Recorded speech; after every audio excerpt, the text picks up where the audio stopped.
Organizers, it's a very good opportunity given to me to start this conference. First of all, let me congratulate WCOC organizers for successfully conducting this platform and giving organic chemists this platform so that they can interact with each other and their ideas can be shared. Thank you so much for giving this opportunity to all the organizers, and my regards to all esteemed audience. So I'm going to start particular research work. Now, what I'm going to cover in this particular presentation, I'll let you know what is the introduction of this particular topic as such, objective of the study, materials and methods, results and discussions, and finally the conclusions. So what we see in the introduction, that phenol, it's a basically a derivative of benzene. It's an organic compound. It is soluble in water and acidic in nature. It is colorless, hygroscopic, and crystalline substance. It turns pink in air owing to its oxidation. So it can be easily oxidized while it is exposed to atmosphere because of the presence of oxygen. Phenol is very important material because it is utilized for manufacturing resins, which in turn can be utilized for the construction purposes. And for that, this phenol is either produced from hydrolysis of electrobenzene, chlorobenzene, or oxidation of isopropyl benzene, which is known as cumene. But our concern is of phenol is when it is getting produced as a byproduct from many chemical industries and remains dissolved in discharge wastewater. You can see here a few examples are given here that refineries can have up to 500 ppm of phenol, coal processing up to 6,800 ppm, coking up to 3,900 ppm, and petrochemicals 1220 ppm. Other than industrial wastewater, phenol is also available in domestic and agricultural runoff. That is because of the use of insecticides or pesticides. Now, why we are concerned about phenol? Because it's a priority pollutant due to its toxicity. And that toxicity can cause cancers and other chronic diseases. Phenol not only affects the human body, it also affects soil because it changes the porosity. It affects the plant germination as well as it damages the groundwater as a hazardous material. So there are some conditions introduced by, you can say, EPA, US, that what is the maximum phenol allowable limit? It is only 1 ppm. So what we have seen up to 6,800 ppm or so in the industrial wastewater, practically the acceptable limit is only 1 ppm. And for drinking water, as prescribed by WHO, it is only 0.001 ppm or milligram per liter. So we need to remove it from water. Now, how to do it? We can have several methods like polymerization, electrocoagulation, extraction, filtration, photodecomposition, electrophantom methods, advanced oxidation process, enzymatic degradation, microbial degradation, membrane-based separation, ion exchange, and adsorption. So many procedures are there. They can be categorized either in physical, chemical, or biological terminology. But adsorption we have chosen because it is the cheapest and most popular in recent times. What is adsorption basically? It's a process that occurs when a gas or liquid solute accumulates on the surface of a solid or liquid.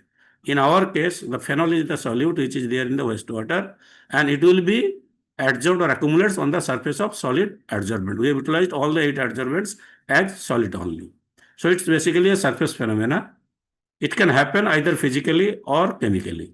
In case of physical adsorption, the weak van der Waals forces basically is the important driving force, whereas in case of chemical adsorption, the ionic or covalent bond is the main driving force.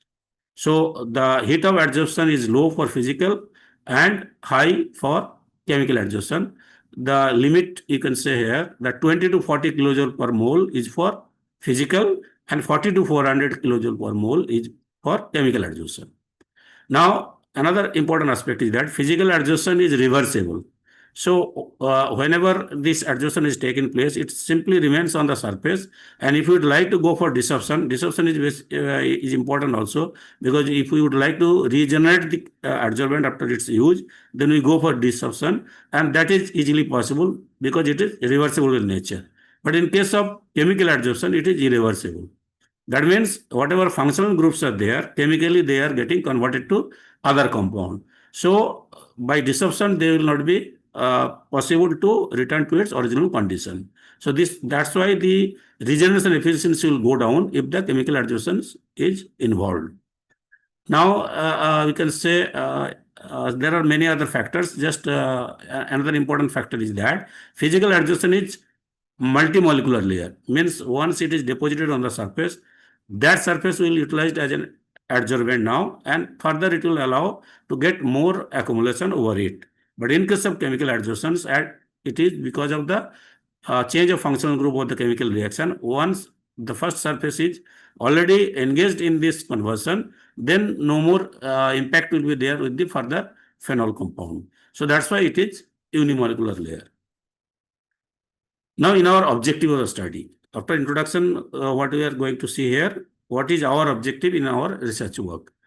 We have taken 8 adsorbents and we have categorized them in 2 ways. One is called biological waste material, another is called industrial waste materials.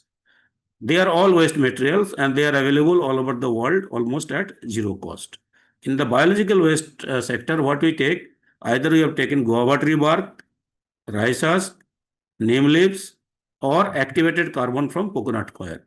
The coconut coir directly we have not utilized. We have made it to activated carbon to increase its adsorption efficiency, and then we have utilized. And in case of industrial waste adsorbents, you see what are the materials you have taken. Rice husk ash. Rice husk ash, why you are saying it is an industrial waste? Because in still many rural areas or many small industries, the rice husk is still utilized as a fuel for heating purposes. And from there, a lot of ashes are getting generated. So rice husk is basically categorized as the industrial waste materials. Then red mud, clarified sludge from basic oxygen furnace, and activated alumina. All these are from the industrial waste sector. First, after getting those materials, what we will be doing? We will be doing their characterization, which is called adsorbent characterization. And that is done through SEM, that is scanning, electron microscope, XRD, FTIR, BET, and point of zero charge. These characterizations are basically letting us know before the experiment started that whether their potential is sufficient for adsorption and actually the adsorptions can take place through them or not. So that's why we have done the characterization by this way, and we'll let you know what are the results we have got. And then we have taken the experimental part. In the batch experiments, we have the variations like pH variation, contact time variation, dose quantity variation, temperature variation, and initial phenol concentration variation. You see, all these 5 variables, they are all physical in nature, and all of them are possible to be varied in the industry very easily. But only thing why we have considered these 5 variations and we have done the experiments, that is, we are looking for the maximum adsorption possible at what conditions, and that will be ultimately utilized for the design and actual removal point of view. So that's why we have developed this batch study with these 5 variables, and we have ultimately see what is the maximum adsorptions taking place and at what condition.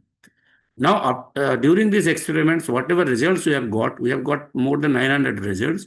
We have utilized for modeling purposes. With variation of time, the modeling is known as kinetic study. With the variation of equilibrium condition, it is known as isotherm study. And with the variation of temperature variation, it is known as thermodynamic study. These modelings can help us for basically for getting the higher scale, as well as you can say the scale of design. That is also very important. And secondly, the modeling can made us understood what sort of mechanism has taken place during this adsorption process. Then we have gone for ANN modeling, that is artificial neural network. This particular modeling is very important nowadays. We have started with adsorption also, because this prediction can help us that we need not to go for pilot plant or any study in the practical locations or the commercial locations. This modeling based on the research which is done in the laboratory can help us directly to set up the plant in the industrial location. Then we have also studied for scale-up design, because the laboratory research is very small scale. We have also experimented for scale-up design. We have regeneration the adsorbents, although the adsorbents are very, as I say, almost available at zero cost. But in case there is any short supply because of any reason, mainly logistic or so, whether we can utilize them again or not. For that, we have done the regeneration study. Then we have taken the real industrial wastewater. The phenolic solution which we have utilized in our experiments is basically prepared in the laboratory. But at the same time, we have also taken the industrial wastewater also for their performance under the same condition. And finally, we have done the safe disposal of the spent adsorbents, because this toxicity should not be carried forward from one place to other. Finally, it has to be disposed, and we have also taken up how it can be safely disposed of. Then we have gone for the column study. This is a continuous process. In many industrial process point of view, the batch study may not help for practical aspects. So we have done the column study also. And in case of column study, we have taken the neem leaves as adsorbent, and we have, out of 8 adsorbents, we have seen that in the batch study, the performance of neem leaves was best, and that's why we have taken that adsorbent in our column study. And here also we have taken the variables like bed height, flow rate, and initial phenol concentration. The bed height is basically the quantity of adsorbent, you can say, which we have done in our batch study. Flow rate is basically the contact time, you can say, which we have done in our batch study, and initial phenol concentration. And these 3 variables can be easily carried out in the industrial locations. And then we have done the kinetic study, isotherm study.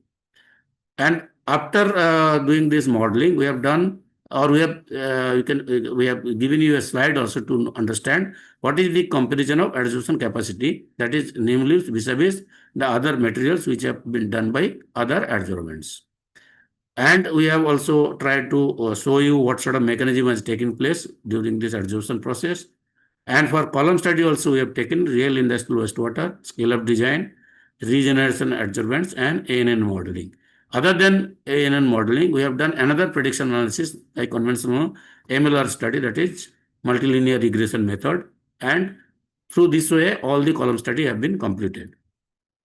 Now, let us go for the adsorbent preparation. The guava tree bark, you can see here, the guava tree bark is collected from the plant or guava tree, that is washed and powdered. We are not going in detailed description. Only we can say here that minus 44 plus 52 mesh size we have taken, and the same mesh size has been taken for all the other materials as such. So this is for guava tree bark. This is for rice husk. This is for neem leaves, and this is for coconut coir. So as I said earlier also, the coconut coir as such directly we have not utilized or powdered it. We have activated it. For that we have taken it into furnace at 800 degrees centigrade, and then that activated carbon has been utilized for or as adsorbent. Then this is the rice husk gas. For this, the rice husk has been burnt in a furnace. We can collect directly from the locations where it is produced or generated by burning of rice husk. And the same mesh size you have taken. This is the red mud. Red mud is available plentifully in the aluminum plant, where the ore, basically the bauxite ore, is being processed for aluminum oxide. And from that aluminum oxide, the metallic aluminum is produced. So this is the red mud. Basically, it is made of iron oxide. Then the clarified sludge from basic oxygen furnace. This is from the steel industry, and this sludge is getting generated in the basic oxygen furnace for converting carbon-rich molten pig iron to low-carbon steel and that time this sludge is being generated and then we have collected that. And finally, it is activated alumina. This is also produced in the aluminum plant, or otherwise also it can be directly purchased from the market.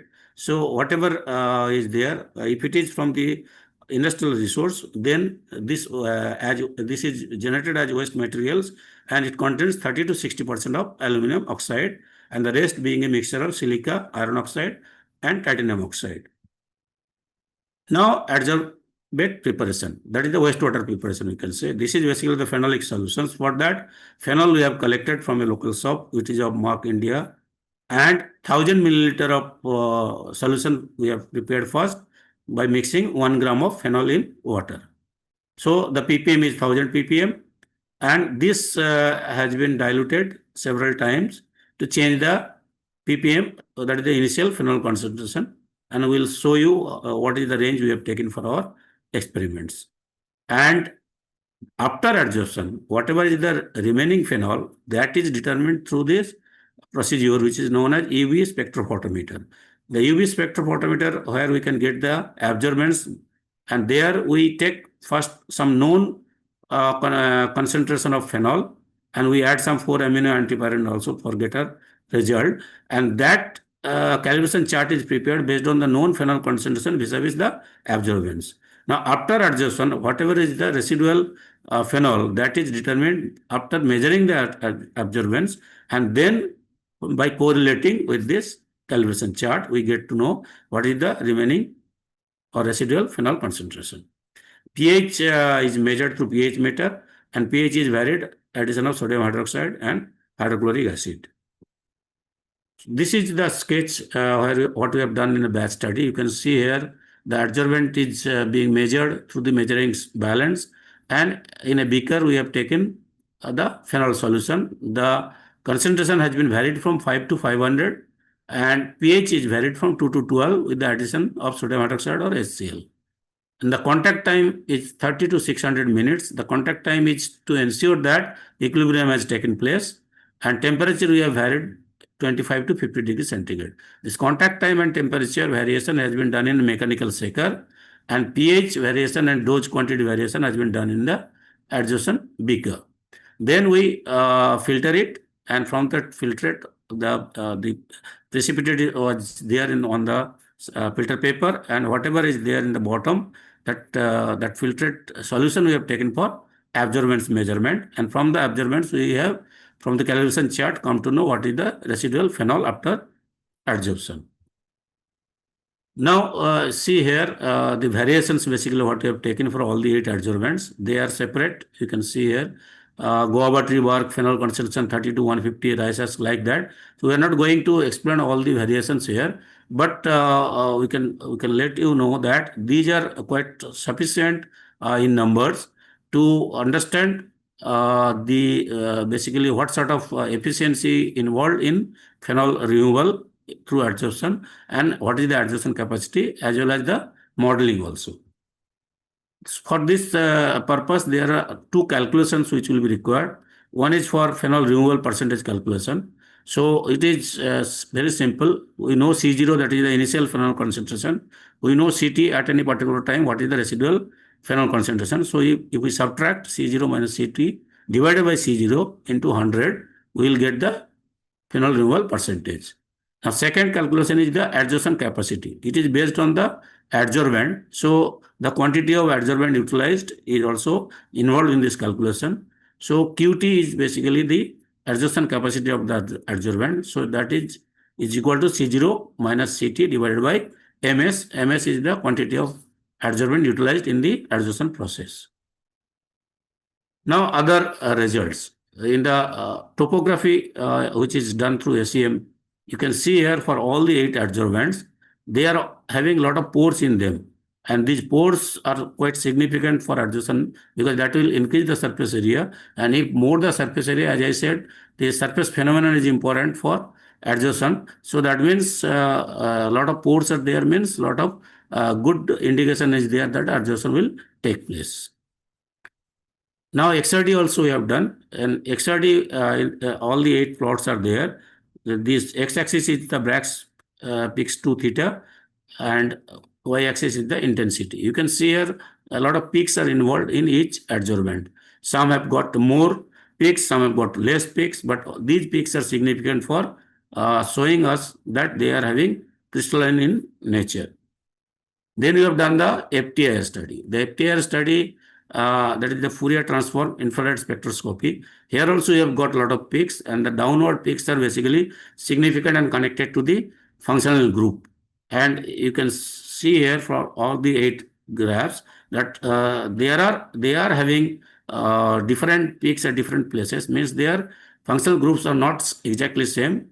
Some may be common, but some are different. And these are the functional groups which are available in each of the adsorbent. Now we have measured some other physical properties also. One is called bulk density, another is called surface area. Surface area, it is measured through BET method, which is very popular and very significant for our adsorption purpose. And we have got for guava tree work, it is 210 meter square per gram, rice husk 320, neem leaves 370, activated carbon, as I say, we have made it from coconut coir, it has got 830, rice husk has 57.5, red mud 300, clarified sludge 78, and activated alumina 300. Other than surface area, we have measured the effective particle diameter also, and we have calculated the point of zero charge also. The point of zero charge is calculated based on the pH drift method by utilizing the sodium nitrate as salt. And point of zero charge means this particular pH, the adsorbent surface is neutral. So, as we know, the phenol is basically acidic in nature. So, if the adsorbent surface is made alkaline, then only we will get the more adsorption. So, we will find also that the optimum pH or the critical pH at which the adsorption is coming maximum, that is just above the point of zero charge pH. So these are the experimental results. The x-axis is the initial pH, y-axis is the percentage removal of phenol. And we are not going in details because time will not be sufficient to explain everything. But only you see here that while we have plotted pH versus the removal percentage, we see there is a peak. That means for every adsorbent at one particular pH, this will be maximum. If we have the plots for contact time, what we see here, initially with the increase of contact time, the increase of removal efficiency will be there. But after some time, they have been flat, or you can say they are all horizontal. That means the equilibrium has taken place. And after the equilibrium, if we spending more time with adsorption, that will be of no use because no more adsorption will take place. So this particular information is very much important from the design point of view. What should be the contact time maintained or retention time maintained in adsorption process? Because unnecessarily, if we would like to have bigger volume and would like to keep for longer time, that will not help us because after equilibrium, no more adsorption will take place. Then this is with respect to adsorbent dose. So if we go on changing the dose quantity, obviously the efficiency or removal efficiency will increase. But here also you can see they have been flat after some time. What does it mean? That in any particular container or in any particular volume, if we go on adding the quantity of adsorbent, then later on it will basically reduce the surface area because of agglomeration. So that's why we will have to be very careful that how much dose is maximum can be utilized in that particular container or particular reactor. So this is the graph and that is the indication from these results. And then if we go for change of temperature, we can increase the temperature, we can reduce the temperature. We have gone from 25 to 50 degrees centigrade, which are normally the ambient temperature varies in different locations most of the time. So what we see here, in some cases, for certain adsorbents, we find that the efficiency is increasing, or the removal percentage is increasing with the increase of temperature. In other cases, it is decreasing. That is because of the exothermic and endothermic nature. And finally, with respect to initial phenol concentration, what we see that all of them have the same behavior. That is, if we go on increasing the initial phenol concentration, the percentage will go down. That is because at higher phenol concentration, the total adsorption sites are inadequate. Now this is very important because here only we will get to know what is the maximum removal percentage we have got under optimum condition for each adsorbent. For guava tree bark, we have got 90, rice husk 94, neem leaves 97.5, activated carbon 95, rice husk 93, red mud 87, clarified sludge 63, and activated alumina 21. So here you can see the neem leaves has got the maximum efficiency. And that's why you have taken it for continuous purpose or process, that is called column study. These are the modeling. So kinetic study we have done first order and second order model. And then we have compared. Comparison is basically based on the R square value. And here what we have got that for red mud, we have got pseudo first order because R square for pseudo first order was more compared to second order. But in all other cases, it is second order. First order is basically the indication of physical adsorption, and second order is basically the indication of chemical adsorption. Then we have done many other model. So with the time is not just to explain everything. I'll just name them and let you know the result. Richenberg model, it is applicable for all the 8 adsorbents, and it is showing that film diffusion has taken place. Fick model we have taken, it is basically for with the variation with the time, and here you can see the maximum time taken for the slowest step. And Elovic model, that is for adsorption. Furusu and Smith model, that indicates that the lot of phenol movements have happened from bulk to solid stage for all the 8 adsorbents. And Boyd model also we have taken, and that shows that they are all for chemical adsorption. Then we have gone the Ashanendu model. We have done Langmuir model. These are all under the equilibrium conditions. So at any particular temperature, whatever behavior is there, that we have taken, and these are the standard formula. And we have done Langmuir, Frenluch, Temkin, and Deer model. And then we have compared the results based on the R square value. And what we have got that out of 8, 6 are having Frenluch model. One is, that is rice husk gas has got Langmuir, and the clarified sludge has got the Deer isotherm. Here one important aspect is that Langmuir isotherm for all the 8 adsorbents will let us know what is the adsorption capacity involved for each adsorbent. This is the thermodynamic study with the variation of temperature, and we basically calculate the del G, del H, and del S graphically. And if we find del G is negative, that means it is spontaneous. If we find del H is positive, it is endothermic. And if del S is positive, it is random. So in that way, we have got all the results. And finally, what we find that for all the 8 adsorbents, they are spontaneous, and some of them endothermic, some of them exothermic, and random also is not for all. But out of 8 adsorbents, 4 to 5 adsorbents are having random in nature. Then we have done the ANN modeling, that is the prediction analysis. That is very important. This artificial neural network has been utilized, and we have taken basically 2 algorithms. One is called LM, another is called SCG.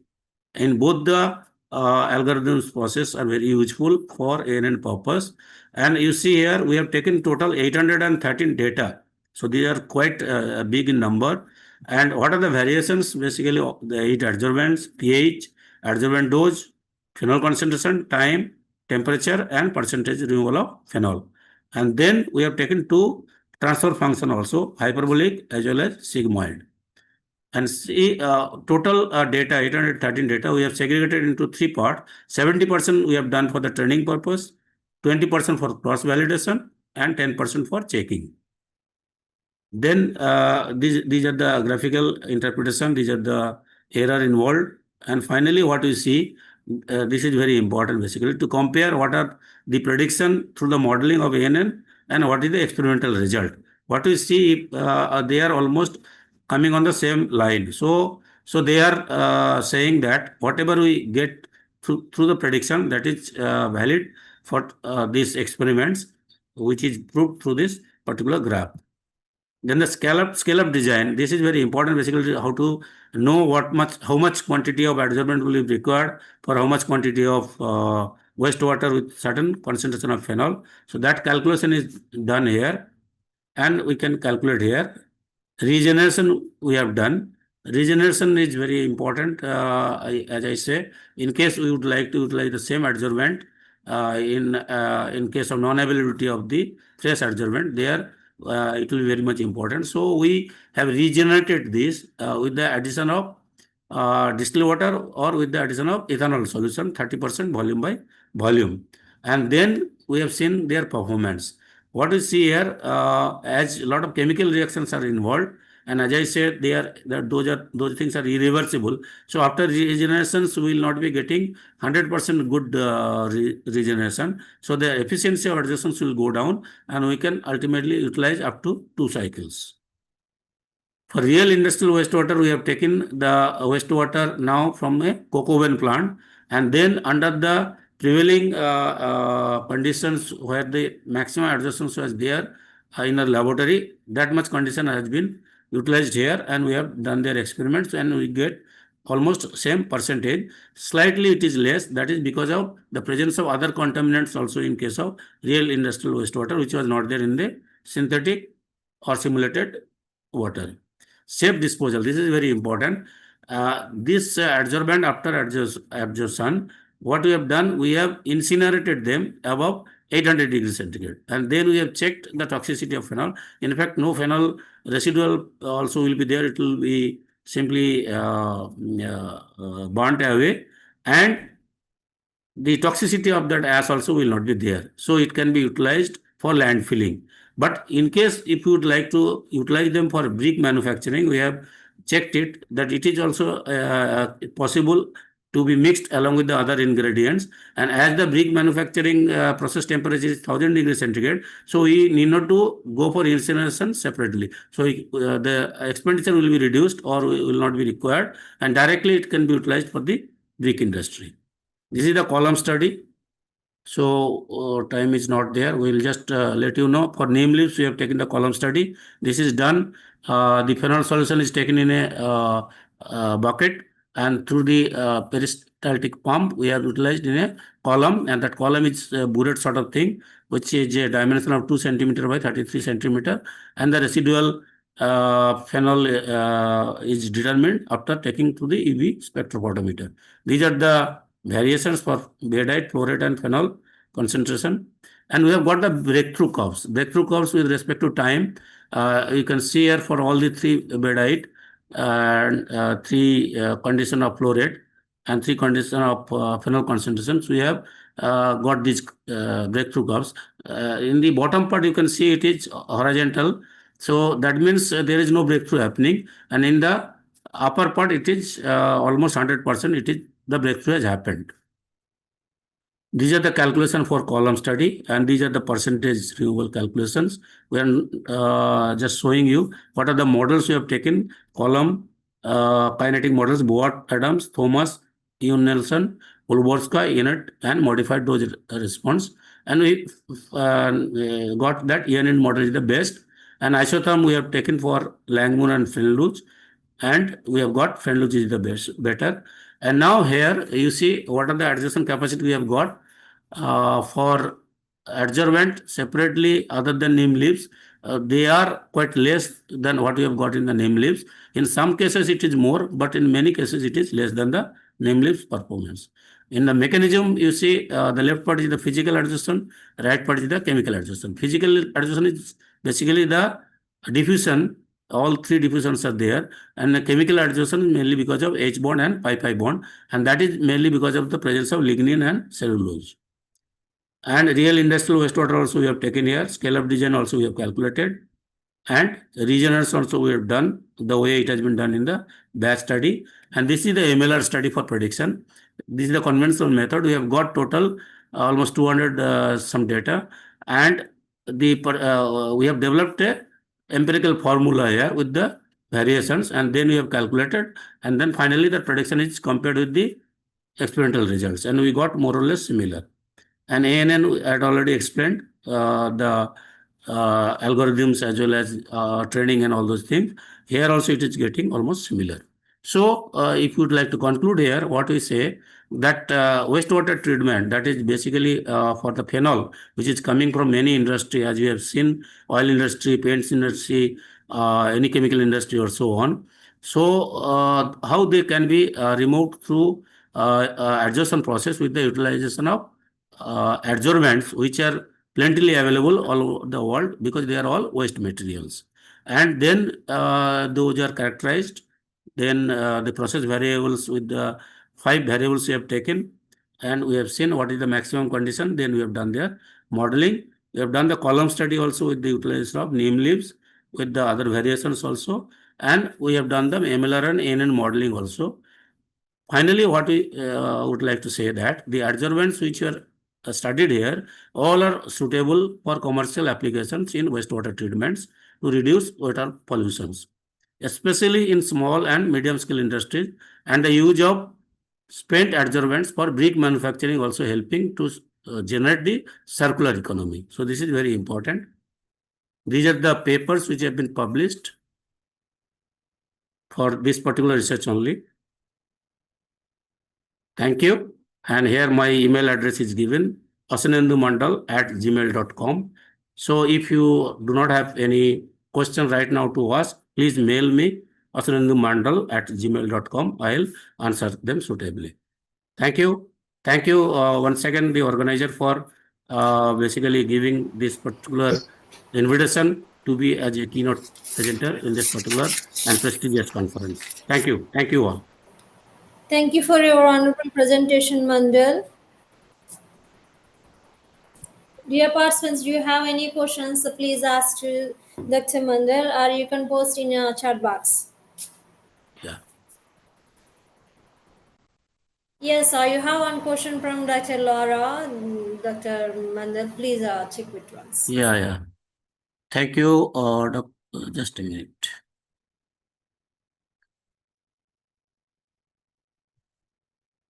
Thank you, Doctor, for this insightful presentation. You mentioned that neem leaves showed the highest phenol removal efficiency, 97.5%.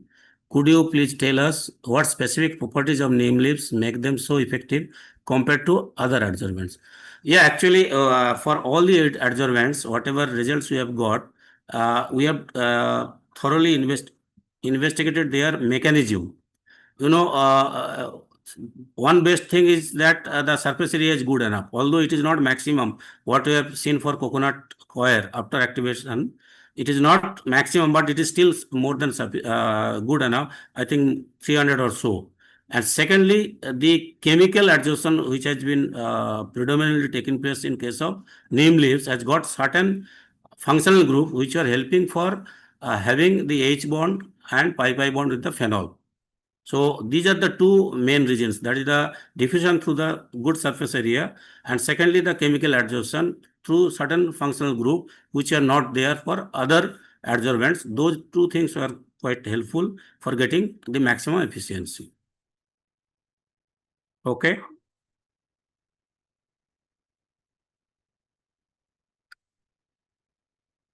Hello.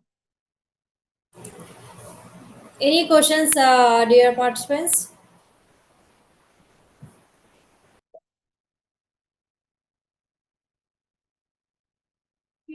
There's one more question from Yeah, yeah. You chat. conducted the that these adsorbents can be used for commercial applications. What are the key challenges you foresee during scale up and regeneration process, particularly in terms of cost effectiveness and environmental safety? This is very good question in a way, because whatever we do in our research, ultimately it has to go to for commercial applications only.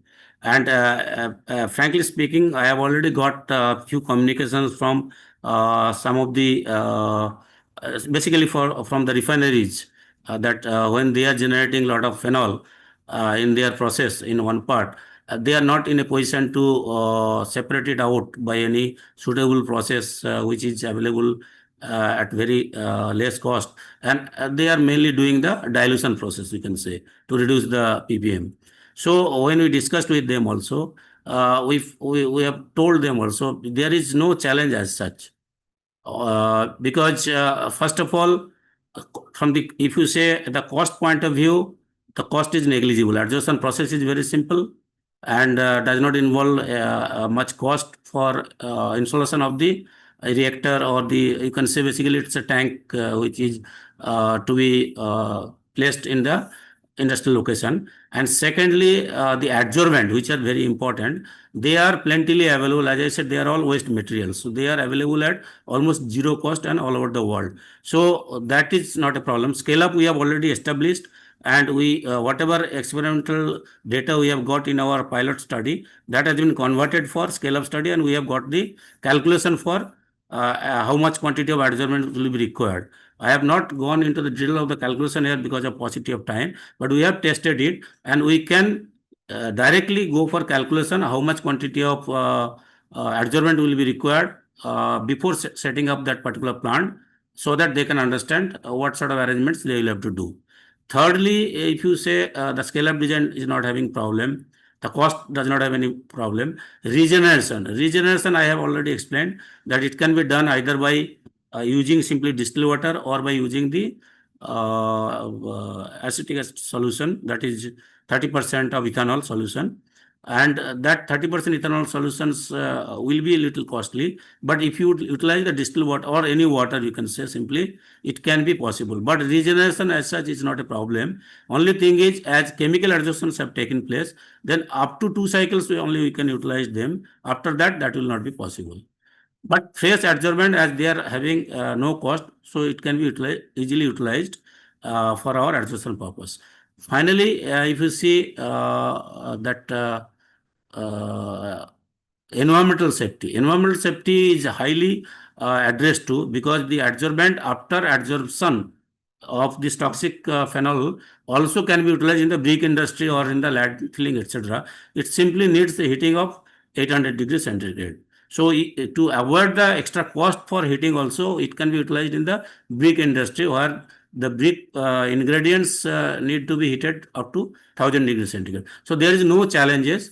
It can be easily utilized for the commercial purposes. Okay. Okay, one more question, I think. Thank you for the detailed explanation, Doctor.